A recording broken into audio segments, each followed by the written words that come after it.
Go inside the Crimson Tide. Tider Insider TV with Rodney Orr and Gary Harris. You know, last year following the Kick 6 game, Auburn coach Gus Malzahn said the Foy ODK Sportsmanship Trophy would be staying in Auburn for a long time. I guess he meant a year as a long time. Because this past Saturday night, the Crimson Tide got the trophy back following their 55-44 victory. It was presented at halftime of the men's basketball game. As is tradition, the Auburn student body president led the crowd in the singing of Yay, Alabama. And Bama has the trophy back once again in Tuscaloosa. And you are looking right now at a live shot inside Coleman Coliseum, where tonight the men's basketball team will face the Florida Gators. Alabama will be trying to win its second straight SEC game, but Anthony Grant will be trying to beat Billy Donovan for the first time ever as a head coach. We'll hear from Jenn Chapman later on in the program. Good evening, everybody. Welcome into Tider Insider TV alongside Rodney Orr from TiderInsider.com. I'm Gary Harris. Our program brought to you each and every week by Buffalo Rock, proud bottlers of Pepsi-Cola products like Pepsi Next. Does that noise? Got the sound effect. Love it. Put that in the freezer. That is refresh. I did. I know you like it ice cold, and I do too, and it will refresh you. So the next time you're at your local grocer, pick up a 6-pack of Pepsi Next, or why not a case? Keep you for that'll last me about 3 days anyway. All right, Rodney, it's been a week of change here at the Capstone, specifically on the coaching staff front. First, let's talk about who's coming to Alabama, or in some cases being promoted. Defensive analyst Tosh Lupoi promoted to coach outside linebackers. Of course, he is a former assistant coach at California and Washington, spent this past year at Alabama as an analyst. And there are reports that former Chicago Bears defensive coordinator Mel Tucker likely to sign on as the secondary coach. He has coached for Nick Saban before at both Michigan State and LSU. So there's some history there. Let's start with Lupoi, and as we take a look at the background on these two coaches, Lupoi has a great reputation as a recruiter, but also quite a bit of experience on the field in the Pac-12. He was also a really good player at Cal as a defensive lineman. Mel Tucker, meanwhile, an NFL defensive coordinator with a specialty in the secondary. So, you know, it looks like with Lupoi, it's a done deal. We know that. So let's start with him. Your thoughts on the promotion of Tosh Lupoi to outside linebackers? Yeah. You know, a couple of years ago, Gary, and I've talked about this before, 2 or 3 years ago, he was the dominant recruiter on the West Coast. I mean, he was certainly, everyone you talked to out there, they talked about Coach Tosh. All the prospects certainly had a lot of high regard for him. And I think, you know, when you're talking about replacing Lance Thompson, who is one of the best recruiters in the country, you might have replaced him with a better recruiter. And certainly when you talk about Tosh Lupoi, you're talking about a really good young coach. So I think Alabama did a really excellent job in terms of being able to bring him on the staff last year and now having the opportunity to just kind of bump him up. And with Mel Tucker, nothing official. I want to point that out. But reports, including one by Thayer Evans in Sports Illustrated, that the former Chicago Bears and Jacksonville Jags defensive coordinator will coach the secondary at Alabama. I mean, just from a perception standpoint, anytime you can get a defensive coordinator in the NFL to come coach your secondary, I think that'd be a big boost for Alabama. Yeah, I think when you look at his experience, Gary, certainly in the NFL and the reputation he has, you know, as a secondary coach as well as a defensive coordinator. He's been a DC for a couple of teams there in the NFL and done an excellent job. And he's also got a really good reputation and a track record with Nick Saban.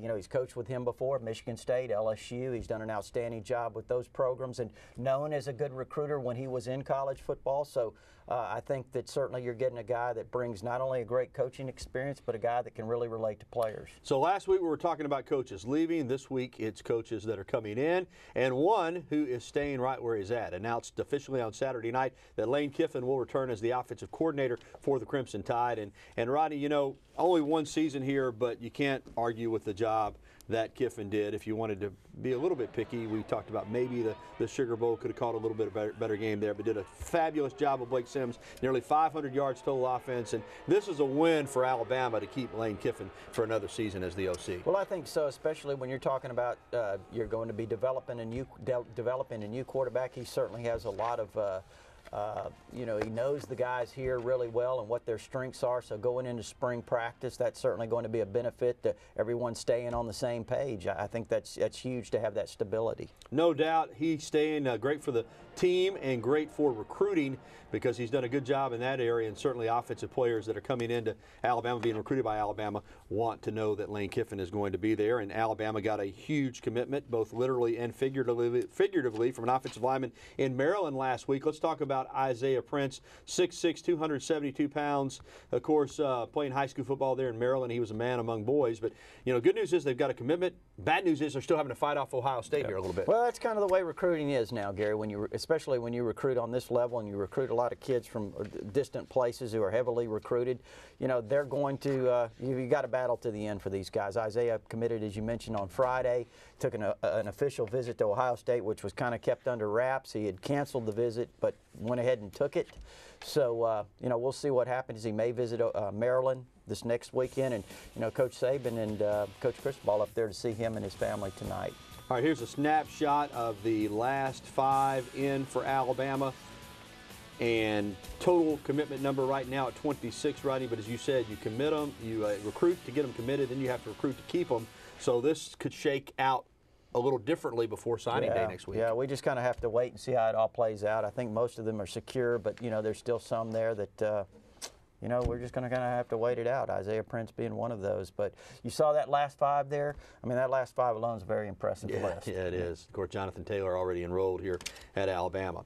Well, players coming in, players leaving. 4 Alabama seniors were able to take part in the week-long NFL job interview process known as the Senior Bowl last week in Mobile. The game was held on Saturday, the Reese's Senior Bowl, and Blake Sims got quite a bit of playing time along with Austin Shepard, Ari Kwanjo, and Jalson Fowler. Sims threw for 50 yards, also rushed for 23, showed his athleticism.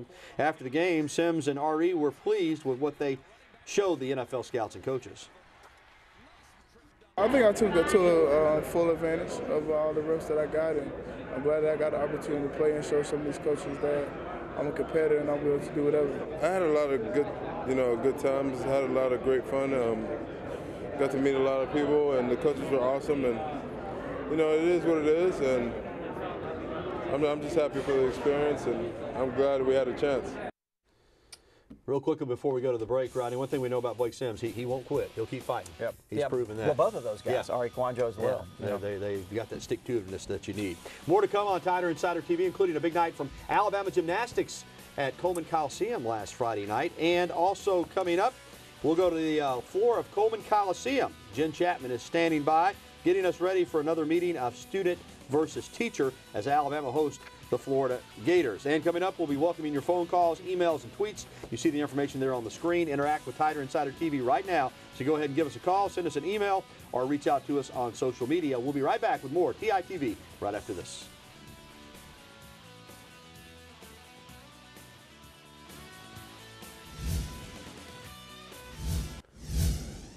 Well, it wasn't always pretty for Alabama this past Saturday night at home against arch rival Auburn, but you know what? A win is always sweet. Rodney Cooper's putback of a Levi Randolph miss with 5 seconds to go propelled the Tide to come back, a come-from-behind 57-55 win over Bruce Pearl and the Tigers, and keeps Alabama's NCAA tournament hopes in good standing. Well, sometimes maybe you need a little wake-up call like that to kind of get you on a winning streak, which Alabama needs to get on. The Crimson Tide will play its 3rd game in 6 days tonight against the Florida Gators. That's where Jenn Chapman joins us at Coleman Coliseum to get us ready for yet another round of student versus teacher. Jenn? That's right, Coach Grant facing his close friend and mentor, Billy Donovan. The two coached together for 10 years at Florida, including 2006 when the Gators won a national championship. Before that, the two were a part of Marshall's coaching staff. However, since splitting from Donovan, Grant has been unable to beat him. The Tide 0-8 against the Gators since Grant took over in 2010. Florida may not be the same Final Four team that they were last year, currently with a 3-3 record in the SEC, just like Alabama. And Alabama's only loss at home this season was to Kentucky. The Tide coming off a big win against Auburn on Saturday night. Every game has a life of its own. We can't take what happened in the last game and carry it over, whether it's good or bad. We've got to get prepared for Florida. It'll be important for us to get off to a good start and try to maintain that and play 40 minutes of good, solid basketball. Yeah, like Coach said, we're excited to get back out and play Florida. We have to try to bottle our energy and just try to use it the whole game. And the game is, basketball is a game of runs, so you can't get too high, you can't get too low, you just got to keep playing. So will Anthony Grant get his first W against his former boss? We'll find out shortly. Reporting from Coleman Coliseum, Jenn Chapman for Tider Insider. Thank you, Jen. Good job. Great work over there at Coleman Coliseum. We're looking forward to the game tonight. We also saw some Bama magic against Florida inside Coleman last Friday night. The Crimson Tide gymnastics team knocked off the then top-ranked Florida, the two-time defending NCAA champions. Dana Duckworth's team used its best score of the season to get the victory, 197.4 against 196.8 for the Gators. Junior Lauren Beers won the all-around for the first time in her career in the victory for the Tide. Alabama is back on the mat Friday night in Lexington against the Kentucky Wildcats. Well, we've got more to come here on TITV, including a look at how a few of Alabama's Pro Bowlers did in the NFL All-Star Showcase. And next, we'll be welcoming your phone calls, emails, and tweets, 205-348-WVUA. That's 348-9882. Email us, TITV@WVUATV.com, or you can reach us on Twitter using the hashtag TiderInsiderTV. We're back with your phone calls and more right after this.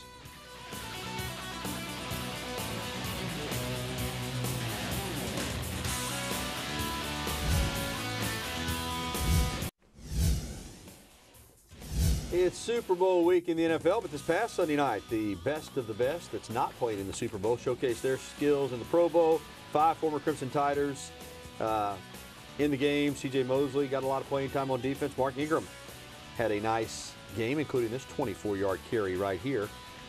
And it was Michael Irvin's team knocking off Chris Carter's team. That's how they do it now, right? They don't even do it by AFC versus NFC. It's just kind of almost like touch football, too. Not a lot. It kind of looked like it. Yeah, not a lot of licks passed. Nobody wants to get hurt. I thought that was the flag. You saw the flag hanging from the back. I thought they were playing flag. Eventually they may do that. Nobody wants to get hurt in that game, believe me. And on Sunday night, speaking of the Super Bowl out in Arizona, 3 former Crimson Tide players will be playing in Super Bowl 49 and will have a chance for a Super Bowl ring. All right, right now let's take some phone calls on the Med Center hotline. First up tonight is Harold over in Anniston. Hey, Harold, what's going on?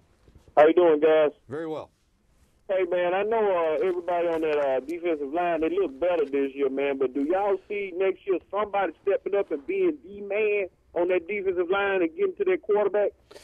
Well, I tell you, Harold, I think DJ Petway certainly has an opportunity to be a really good pass rusher next year. I think Jonathan Allen, it'll be interesting to see how Deshaun Hand does as a pass rusher next year with a little bit of maturity. And I also think when you start talking about outside guys, Rashawn Evans has got a year of experience now coming off the edge, and I think Tim Williams is an outstanding pass rusher. Those two guys have a lot of potential. I think, we'll just kind of have to wait and see how it all develops, Harold. All right, thanks for the phone call there. In Anniston, Harold, let's go down to Moundville and talk to Dale. Dale, what's going on? Hey, fellas, how you doing? Very well. First of all, I'm agreeing with a guy that just called. The defensive line seems to be a little slack the last several games of the season. And I just wondered if Coach Saban has an issue hiring ex-Alabama players as position coaches. I know if we could get Mel Tucker, that would be, you'd have to hire him. But somebody I'm thinking about is John Copeland. I mean, if he ever had an offer from Nick Saban. Well, Dale, I don't think Nick Saban has a problem hiring coaches from anywhere. He's trying to get the best coaches, period. Whether they played at Alabama or not, you mentioned it. If you get a guy like Mel Tucker, that's certainly a strong hire. John Copeland's a friend of mine. Coaches over at Tuscaloosa Academy and has a lot of things going on, has a TV show here on our station, Crimson Cover. And I think John would tell you right now he's probably not looking to coach at Division I college football. But Rodney, I think you'd agree with me. I think Nick Saban tries to hire the best coaches regardless of where they played college football. Yeah, I don't think there's any question about that. Now, he was also considering, and may still be, for all we know, Dale, there's been a lot of talk about Deshae Townsend, who's at Mississippi State, certainly played here, has connections here, and so, that's a guy that's possibly still on the radar, although we do believe that it'll be Mel Tucker. Yeah, so in the secondary. And they've got to have an opening for a position like a guy like John Copeland, even though he doesn't have any experience, like you said, beyond, the high school level in terms of coaching. But tell you what, he played in that 1993 Sugar Bowl against Mario Cristobal. Maybe they could square off again. That'd be interesting, wouldn't it? So those two, they're still both really in good shape, too. It'd still be a good matchup. All right, let's stay here in Tuscaloosa and talk with CB. Hey, CB, how you doing? Man, how y'all doing, gentlemen? Doing well. I just couldn't let it get by today without mentioning, yesterday in 1983 was the day we lost the legendary coach Paul Bear Bryant. What a coach, and Lord, he done so many things for people that we don't even know about. But one quick thing, I know you're busy. my father and I used to go out to breakfast, and we'd run into Coach, and Daddy'd say, "Hey, Coach," and he'd say, "Hey," and look at me and say, "Hey, boy." You know, he looked like he was 10 foot tall, intimidating, but what a great coach and a fine man. Thank you. CB wears a houndstooth hat around town. Yeah. I see him around town. So. Well, I'm glad he mentioned that. We had something on my sports show about it last night. You're right, yesterday, the 32nd anniversary of his passing in 1983, but I'm glad you called in and mentioned Coach Bryant, and certainly his memory will live on as long as the game of football is played, as long as people are walking the planet. The name Paul Bryant will be remembered. All right, more Tider Insider TV is coming up. That includes a check-in on Alabama's baseball team as they get ready to start the 2015 season. And coming up, more of your phone calls, emails, and tweets. Again, the information there is on your screen on how you can get in touch with us. We'll be right back with the only show that takes you inside the Crimson Tide, the award-winning Tider Insider TV. Will return right after this.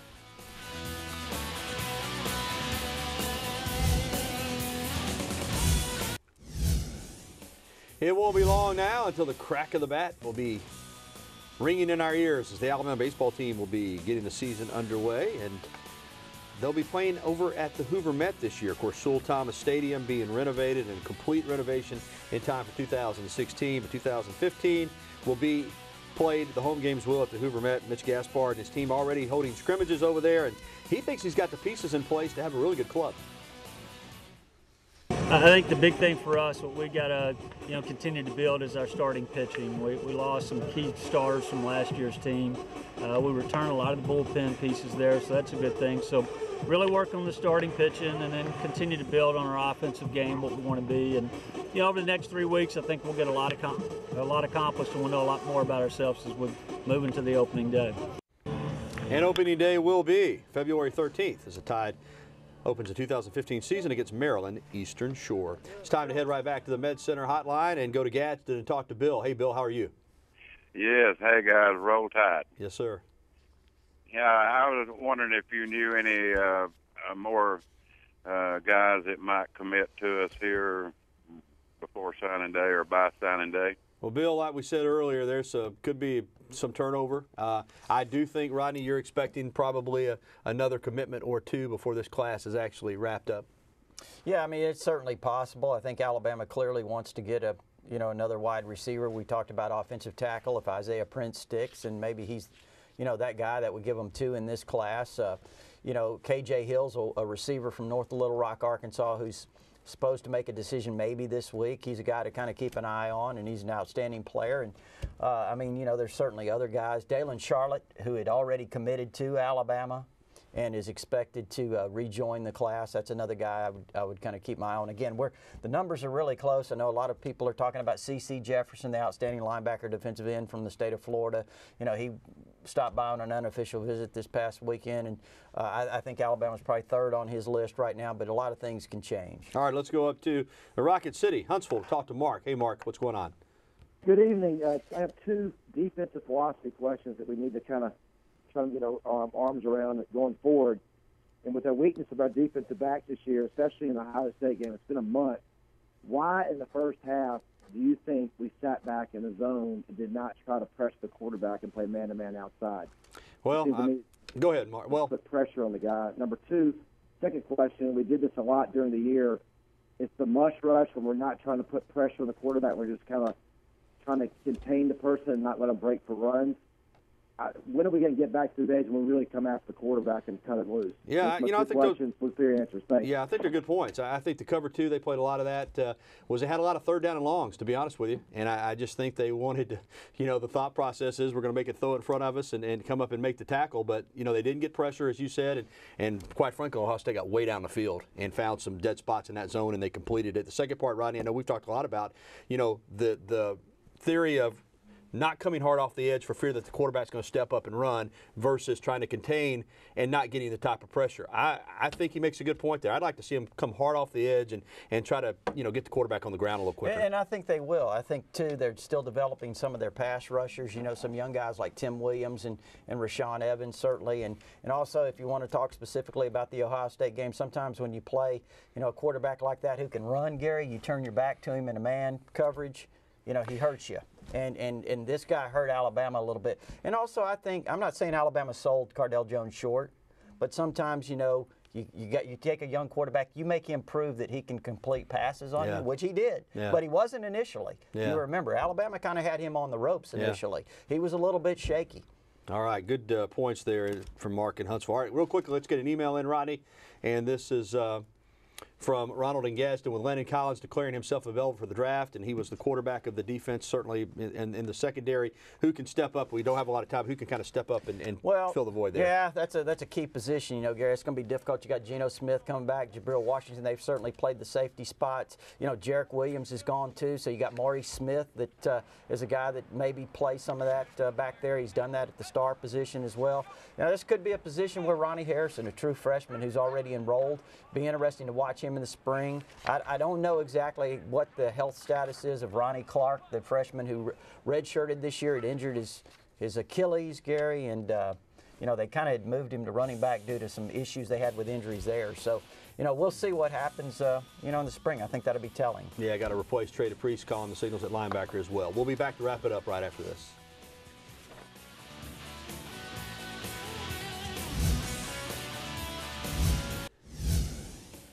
And as we close our show tonight, we say farewell to a broadcasting legend in our state. Tom Roberts, longtime member of the Crimson Tide Sports Network, hosted his final coaches show last night.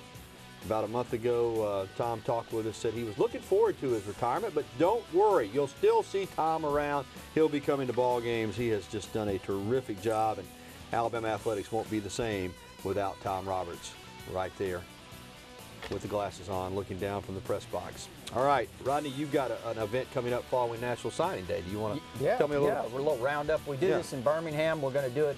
We do it in Birmingham at lunchtime and come down to Tuscaloosa at Shelton State. There you see all the details. You see the email there. Email Ronnie and let him know you want to come, and he'll hook you up. Yeah, come on out. Rodney will give you the latest there at Shelton State on Thursday night, February 5th. He'll recap the class for you. All right, that is going to do it for TITV. For Rodney Orr, I'm Gary Harris. We're headed to Buddy's Ribbon Steak. Come meet us for dinner. Good night.